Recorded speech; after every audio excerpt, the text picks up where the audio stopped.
आता कसं करायचं? माझ्या हातावर नका लात दिली ह्यावाल्या, मला नका पाठीवर लात मारली। ये वीडियो हिंगनघाट के बोपापुर स्थित सरकारी स्कूल का है। यहाँ शिक्षा देने वाले टीचर्स को ही शिक्षा की सबसे ज्यादा जरूरत है। सरकारी स्कूलों में शिक्षा का स्तर सभी को पता है। दो शिक्षक जो हमेशा आपस में झगड़ते थे, उन्होंने झगड़े के बाद अपना गुस्सा क्लास के बच्चों पर निकाला। छोटे बच्चों को इस तरह से मारने वाले शिक्षकों को क्या शिक्षा दी जाए, ये जनता पर छोड़ देना चाहिए। जय हिंद। दनका ए सोशल पद्धत आहे का मूवमेंट। बोलायला महाराजी? तुडू काय बायाच्या हातून तुला आता नाव सांग। क्रिश राजकुमार खंडारकर, माझ्या हातावर नका लात दिली ह्यावाल्या, हे सर नाव सांगायचं। नाव सांग। वाडकी सर माझ्या हातावर लात दिली, टोपी काढून नाही घालत बघ म्हणून, पांढऱ्यावाल्या। नेलं कुठं होतं?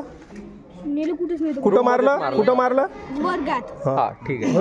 मला नका पाठीवर लात मारली आणि बेंच पाडलं माझ्या अंगावर, न मला लघवीला नेलं। नाव सांग।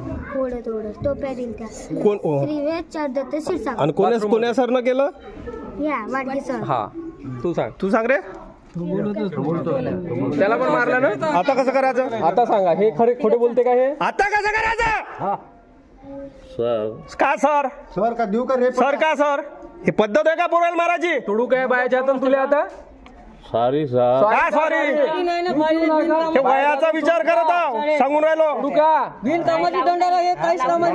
चल बाहेर निघ तू आता। बाहेर निघा शाळेच्या। चल, तुझी गाडी घ्यायला निघतो लवकर आहे बाहेर। चल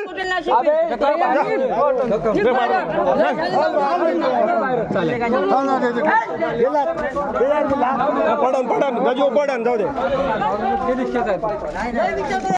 हिंगणघाट तालुक्यातील बोपापूर शाळेमध्ये जे दोन शिक्षक आहेत, श्री राऊत आणि श्री वाळके, यांचे नेहमी भांडण होत राहतात। त्यांच्यामध्ये आपापसात भांडणं आणि वाद होत राहतात, अशी तक्रार गावकऱ्यांनी SMCने बिओनकडे केलेली होती। आणि त्या बिओने मग तिथे जाऊन प्रत्यक्ष चौकशी केली आणि त्या चौकशीचा अहवाल आमच्याकडे कालच त्यांनी सबमिट केलेला आहे। परंतु अनायसे योगायोगाने काल पुन्हा त्यांनी ते भांडण केलं असं आम्हाला फोनवरून माहिती मिळाली। प्रत्यक्ष माझ्यापर्यंत ती माहिती आली की पुन्हा त्या दोघांचं काल वाद झाला, भांडण झालं। तर त्यावर सुद्धा आम्ही केंद्र प्रमुखाला पाठवून तिथली शहानिशा करून तिथला अहवाल मागवलेला आहे। आणि आज जो हा सोशल मीडियावर एक व्हिडिओ व्हायरल होत आहे, तर ते विद्यार्थी सुद्धा म्हणतात की आम्हाला सुद्धा मारहाण केली शिक्षकांनी। तर या व्हिडिओची मात्र आम्हाला कुठली कल्पना नाही, परंतु आम्ही या व्हिडिओच्या संदर्भात शहानिशा करून व्यवस्थित संपूर्ण चौकशी करून आणि तसंही सुरुवातीच्या त्या शिक्षकांच्या आपसातील भांडणामुळे त्या दोन शिक्षकांवर योग्य ती कारवाई आम्ही लगेच करतो।